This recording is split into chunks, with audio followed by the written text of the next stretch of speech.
Hey everyone, this is Dale Berkebile, and welcome back to the Tao Review. So, basically, my name is Dale Berkebile, and the Tao is something that I'm very interested in. So, the Tao Te Ching, if you're not familiar with it, is an old ancient Chinese book on life, on philosophy, maybe some would say. But anyhow, what I'm doing is I'm doing a review of the Tao Te Ching. And so each week I pick off one verse to review, to discuss, to share some thoughts. And part of what I do is I actually I'm looking at Wayne Dyer's version of the book called Change Your Thoughts, Change Your Life, because this was the first book that I was introduced to the Tao Te Ching. And Wayne Dyer gives an interesting Western perspective that is easy for Westerners to kind of get. He also gives some other thoughts, and so I share some of his other thoughts in that. But my purpose for doing this is I went through some depression, and this was one of the tools that I used to explore my way out of the troubling times that I was in, which is sort of funny with this verse we'll talk a little bit about. But my purpose in life is to challenge people to become innovative leaders so that we can change the world together. And really, at the end of the day, I want to make an impact in the world, and I want to help others make an impact on the world. I think together, if we are focused on a more healthy approach, a more wholesome approach, a more loving approach, we can create a better world. And so I hope that this is something you'll find interesting. And again, I'm doing this for the Hellagood Life brand because Hellagood Life is a platform that I've created to help people create their most fulfilling, most rewarding Hellagood life. Okay, so let's jump in. I'm going to go ahead and read the 8th verse, and then I'm going to share some thoughts. The supreme good is like water, which nourishes all things without trying to. It flows to low places, loathed by all men. Therefore, it is like the Tao. Live in accordance with the nature of things. In dwelling, be close to the land. In meditation, go deep in the heart. In dealing with others, be gentle and kind. Stand by your word. Govern with equity. Be timely in choosing the right moment. One who lives in accordance with nature does not go against the way of things.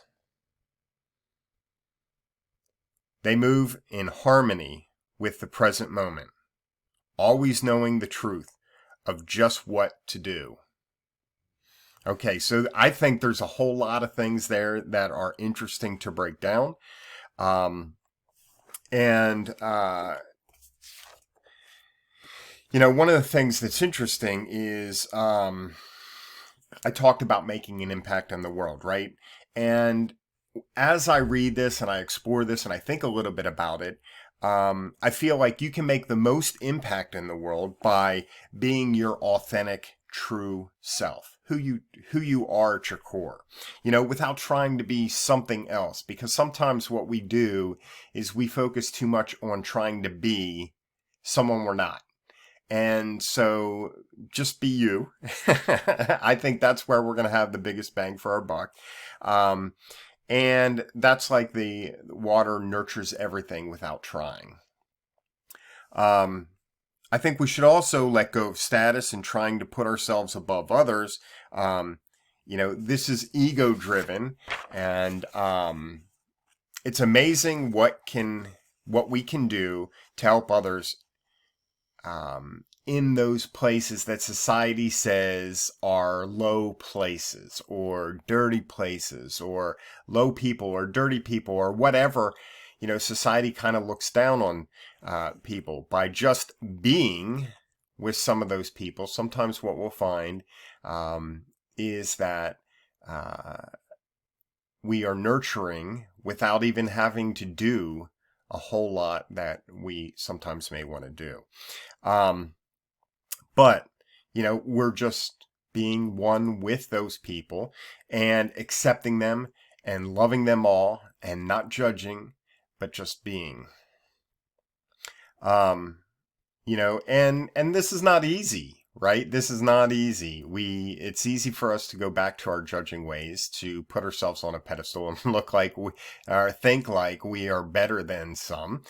But it's always a great practice to keep coming back to, the thought of equality. We are all equal. Showing equity, showing kindness, just being a decent human being, in my opinion, but here's the rub, to some degree, that means we are going against society's thoughts on chasing power and control and status. So here's the thing. I always ask you to share a question, any questions that you may have related to how you feel about this. How do you feel about giving up chasing status and chasing power and control? Now think about that in your family. If you have kids, do you ever have a power struggle and fight for control with your children? This guy's guilty. I've been there. I've done that, and it never ends well. Another thing that I think is interesting is because this is, Wayne Dyer talks about this as living in the flow. It also, and the Tao talks about, about water. This brings up other thoughts about Bruce Lee's concept of, what's he say? Be the water, my friend. Right? And he has this little quote or philosophical saying that he uses that I'll share here too, because I think it kind of ties in. And so Bruce Lee says, be water, my friend. Empty your mind. Be formless, shapeless, like water. You put water into a cup, it becomes the cup. You put water into a bottle, it becomes the bottle. You put it into a teacup, it becomes the teacup. Now, water can flow or it can crash. Be water, my friend. And so I really love that. And the other thing that is kind of interesting about water is sort of soft and pliable and flexible, and it can kind of fit into any situation, whereas the Tao's talking about flow to the lowest area. But it's also a powerful force. Think of how it erodes rocks over time, and glaciers and different things like that, where water becomes sort of a powerful, strong force. Think of tidal waves or floods. It can be destructive, and it can be kind and loving and gentle. So that's a really interesting concept. Now, here's some thoughts that Wayne Dyer has to say. The Tao and water are synonymous according to the teachings of Lao Tzu. And again, Lao Tzu is the author of the Tao Te Ching. You are now 75% water, and your brain is 85%. And the rest is simply muscled water. So think about our internal self. Think about how much water we are. So does exploring water actually help nurture us and help us thrive? Wayne also goes on to say that think about the mysterious, magical nature of this liquid energy that we take for granted. Try to squeeze it, and it eludes us. Relax our hands into it, and we experience it readily. If it stays stationary, it will become stagnant. If it is allowed to flow, it will stay pure. And I think that's a really powerful statement that we should think about a little bit when we're talking about our lives and what we do. if it stays stationary, it becomes stagnant. If it is allowed to flow, it will stay pure. And so what if we just stopped trying to hold ourselves back and just let our personalities, who we are, just be and flow? Wayne goes on to say, it does not seek high spots to be above it all, but settles in the lowest places. It gathers into rivers, lakes, and streams, courses to the sea, and then evaporates to fall again as rain. It's interesting because water can be so many different forms, right? It can be water as H2O, as liquid, right? It can be, if it's boiled, it can become bubbles and steam. And then it can go up into the atmosphere and become rain or snow, depending on the situation that that it encounters, right? It doesn't force those things. It just, it just bees itself. It's just being itself, and whatever happens, whatever's introduced to it, it becomes, or it reacts to in a natural way without force. Let's see. It maps out nothing and plays no favorites. It doesn't intend to provide sustenance to animals and plants. It has no plans to irrigate the fields, to slake our thirst, to provide the opportunity to swim, sail, ski, or scuba dive. These are some of the benefits that come naturally from water, simply doing what it does and being what it is. Okay, and one other thought I'll share from Wayne here that I thought was kind of good.